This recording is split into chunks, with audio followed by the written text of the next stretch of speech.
थ्यूसिडाइडीज trap का हवाला देकर शी जिनपिंग ने ट्रंप को क्लियरली वार्न कर दिया है। ट्रंप चाइना विजिट पर है और यहाँ रिपोर्टर ट्रंप से ताइवान इशू पर सवाल पूछ रहा है, पर ट्रंप एकदम चुप। 3 बार सेम सवाल पूछने पर भी ट्रंप चुप रह गए। अब इमेजिन करो सेम सवाल कश्मीर पर होता या किसी और इशू पर होता तो ट्रंप अपना ओपिनियन तुरंत बता देते और ज्ञान की बारिश कर देते, पर चाइना के साथ ऐसा नहीं है और ये सब चाइना के लिए अल्टीमेटम से हुआ है।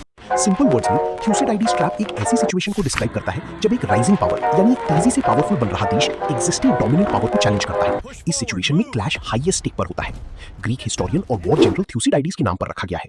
उन्होंने एथेंस और स्पार्टा की वॉर पर अपनी थ्योरी दी थी, जिसमें एथेंस रैपिडली इकोनॉमिक और मिलिट्री पावर बन रहा था। दूसरी तरफ स्पार्टा जो ऑलरेडी डोमिनेंट पावर था उसे थ्रेट फील होने लगा। जैसे जैसे फियर और मिसट्रस्ट बढ़ा, टेंशंस इंक्रीज हुई और इवेंचुअली वॉर हो गई। और ये थ्योरी कहीं हद तक चाइना यूएसए के केस में सही बैठती है।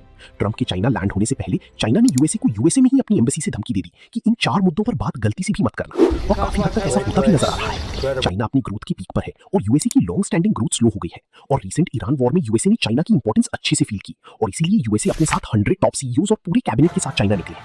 हालांकि यूएसए अभी भी दुनिया को सिंगल हैंडेडली डोमिनेट करता है, पर यूएसए की चाइना पर डिपेंडेंस काफी क्लियर है। और मीटिंग के दौरान शी ने ट्रंप को थ्यूसिडाइडीज ट्रैप से रूबरू करा दिया और हिंट किया, डोंट फॉल इन थ्यूसिडाइडीज ट्रैप, जिसका कैटेगोरिकल मीनिंग था कि ताइवान मुद्दे पर नाक मत घुसे, नहीं तो एक चाइना यूएसए क्लैश इनएविटेबल हो जाएगा।